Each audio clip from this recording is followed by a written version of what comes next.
Brrrah! Spicy's in the house, my people, and when are we going to reach the goal of 5,000 subscribers for the next giveaway? Because as you know, I would give out 8 Amazon gift cards of $25 each. 8 gift cards, that's double than last time.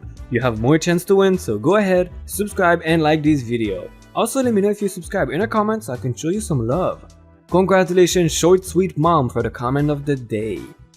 Improvised guide at the Egyptian Museum. My mom has always been an ancient Egypt enthusiast. I grew up surrounded by books and watching documentaries on Egyptian history and mythology. When I was 20, a friend invited me to the Egyptian Museum since she knew I have vast knowledge on the matter. The Egyptian Museum in my city is a private collection and the only one of its kind.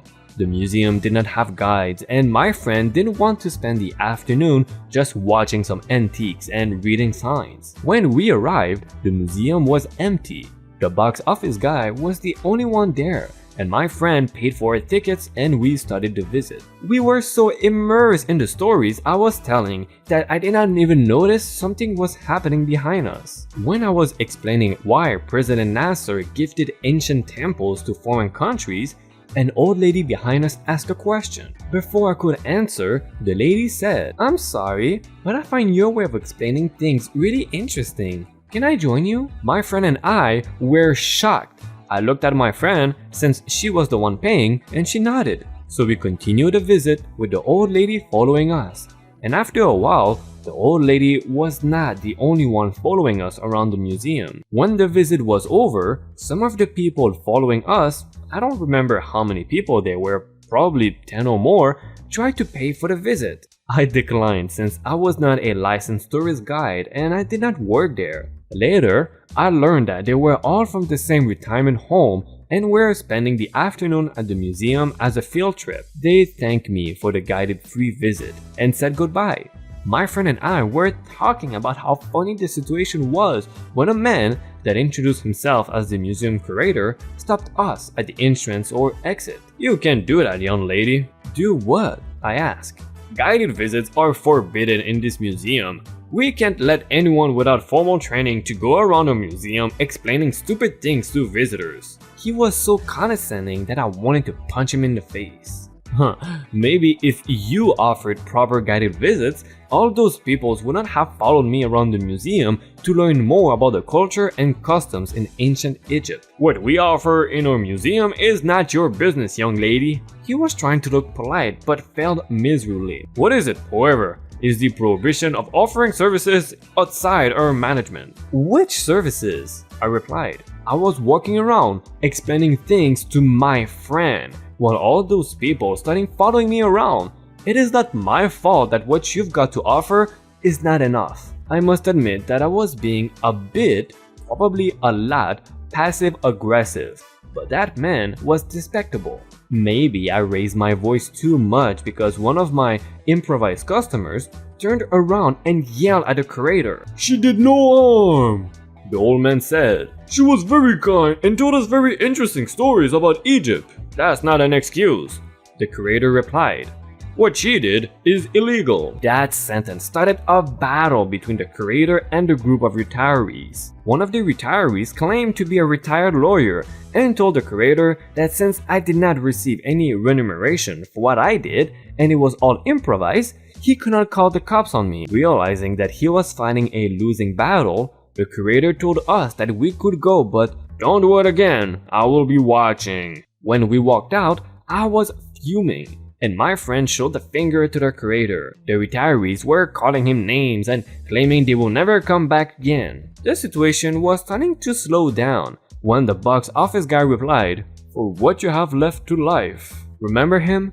He was the only one at the museum when we arrived, so I assumed that he was the one that called the curator. The curator told him to shut up and ask us to go since we were making too much noise at the entrance. The retirees were about to yell at him again when the old lady that approached us first said, "Why not we treat these young beautiful ladies to some ice cream?" We were not giving the opportunity to decline since we were being dragged to the nearest ice cream shop the very moment she ended the question. We spent the rest of the evening eating ice cream and listening to stories about the youth of those lovely retirees.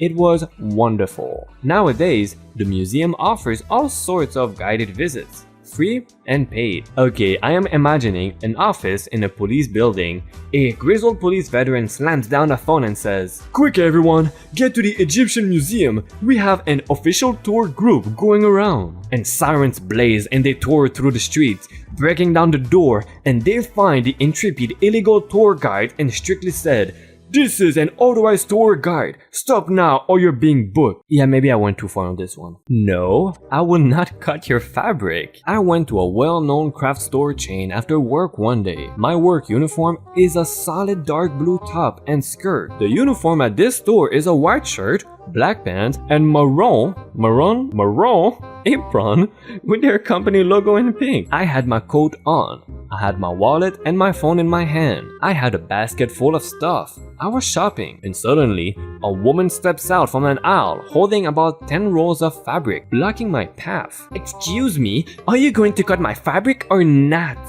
No. At this point, I had not even realized she thought I worked there. "Look, lady, I am in a rush. Cut it now or I will take my business elsewhere." She thrust the rolls of fabric towards me. I looked her dead in the eye and stepped back so the rolls of fabric fell on the floor. "Look, lady, I don't work here." I left her open mouth as I walked off. About 5 minutes later, I saw her picking the fabric up off the floor in embarrassment. I don't work here, I don't live here, and I am not dog sitting for Marta. So I was actually dog sitting for another girl, but that's besides the point. I am wearing a purse, holding a pizza box, and ready to go back to my home. I was waiting for my Uber when someone just asked me if I was delivering pizza.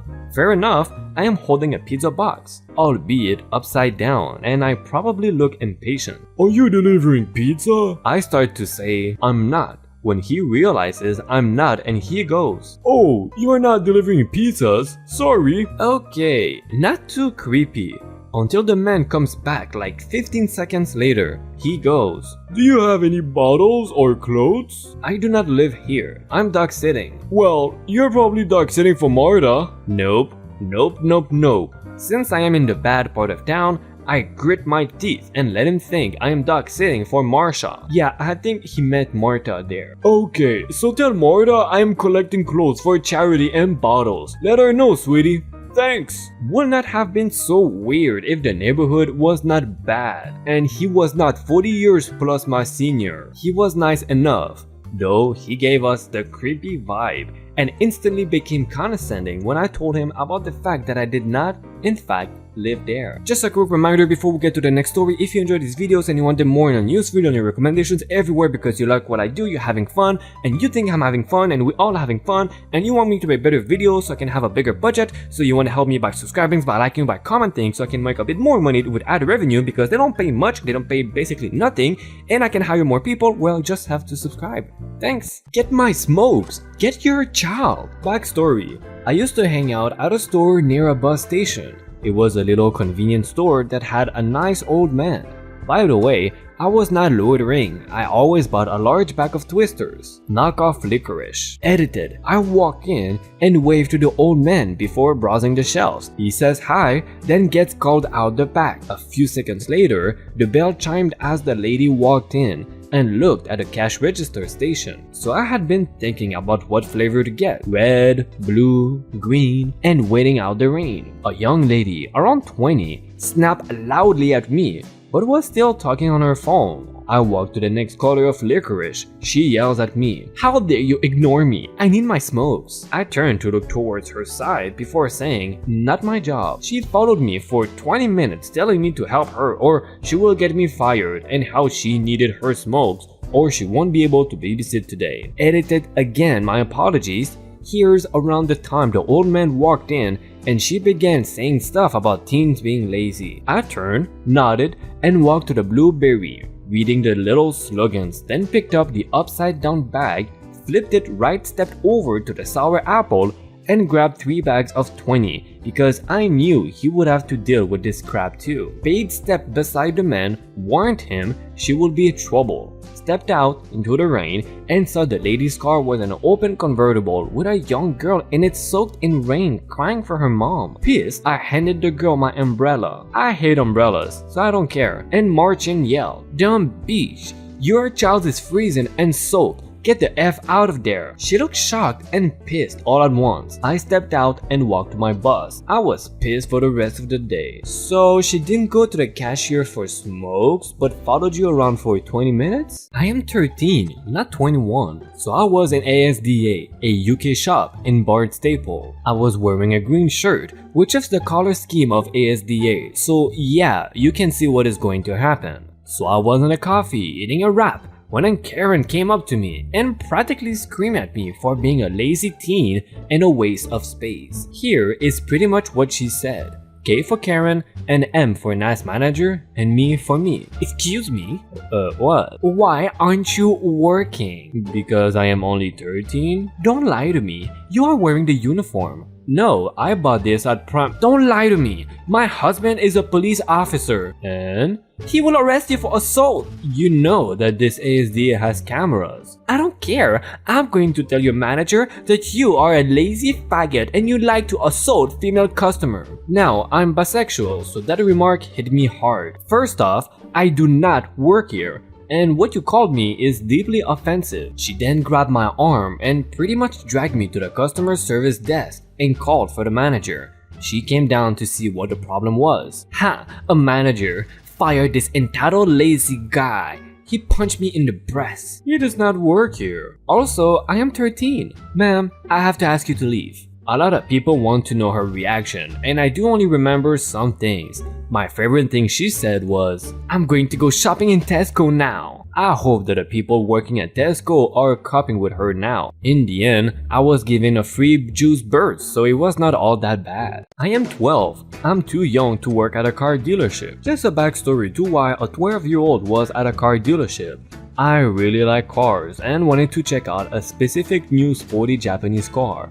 It was in 2014 because it was really cool looking. Then, a person car shopping walked up to me, and the story starts now. CS for the car shopper, with me, obviously me, and DS for the dealership salesman. Can you tell me about this car? Sure, I know a lot about the car. It has over 300 horsepower, the fastest trim. It also has a manual transmission. The engine is a 4-cylinder boxer engine with a turbocharger. Can I take it on a test drive? You would have to ask a person who works at a dealership. But you just told me all the stats of the car. I'm just a car enthusiast. I know a lot about cars. What is the problem here? This employee won't let me take the car on a test drive. How old are you? 12. Car shopper. He is too young to work here. He just knows about cars. Don't try to cover him for not wanting to help me. I am never coming back again because of this dumb employee. The car shopper left and I continued looking at cars. I get told a lot of people saying they will not ever come back again because I look like I could pass as a short 15-year-old. No dramatic stories in this. Am I the only one that does not appreciate the stories that go something like this? Hey, can I find this product? Haha, I don't work here, sorry. Haha,